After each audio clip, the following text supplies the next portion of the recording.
Jerat segera otak sertifikat laut.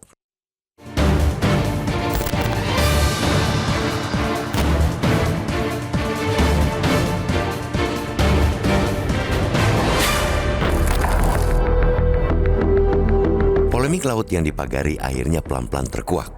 Sayangnya, penguakan polemik itu teramat lambat. Butuh waktu berhari-hari bagi pemegang otoritas untuk akhirnya mengumumkan bahwa laut di utara Tangerang itu ada yang punya. Pengakuan Kementerian Agraria dan Tata Ruang Badan Pertanahan Nasional bahkan makin bikin kita geleng-geleng kepala. Kawasan laut yang dipagari sepanjang 30,16 km itu ternyata punya sertifikat, mulai dari hak guna bangunan atau HGB hingga hak milik atau SHM. Tak main-main, negara melalui kementerian itu sepanjang 2022-2023 menerbitkan sertifikat HGB untuk 263 bidang dan SHM 17 bidang.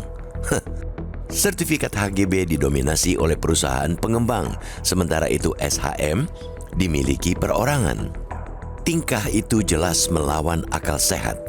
Bagaimana bisa sertifikat HGB dan SHM yang diterbitkan untuk pemanfaatan dan kepemilikan area tanah bisa hadir untuk kawasan laut?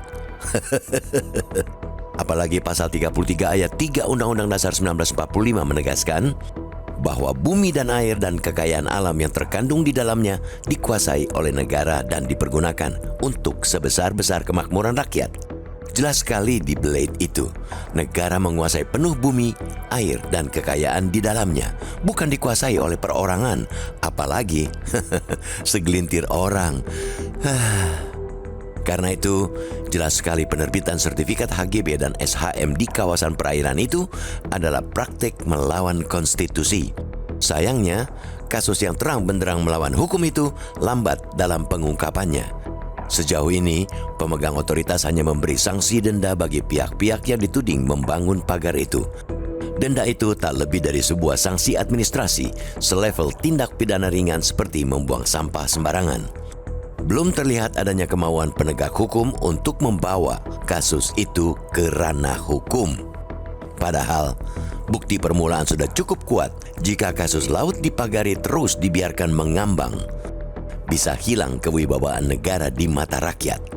Rakyat akan berbondong-bondong mendatangi kantor BPN untuk mengajukan SHM atau minimal HGB untuk laut yang diakuinya adalah miliknya.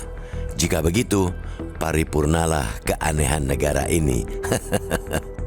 Karena itu, masyarakat harus mengawasi ketat kasus itu agar tak masuk angin di tengah jalan. Apalagi kasus itu menyeret nama-nama besar konglomerat, juga pejabat dari level desa hingga di tingkat kementerian. Periksa semua pejabat yang terkait dengan penerbitan sertifikat HGB dan SHM itu, mulai dari pemerintahan wilayah setempat, yakni kelurahan, hingga pejabat Pemprov, pejabat di kantor pertanahan. Periksa semua siapa yang menaikkan sertifikat itu, setinggi apapun jabatan mereka.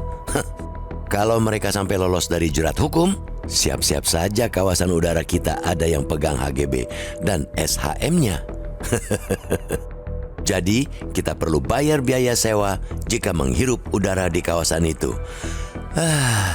Ada-ada saja.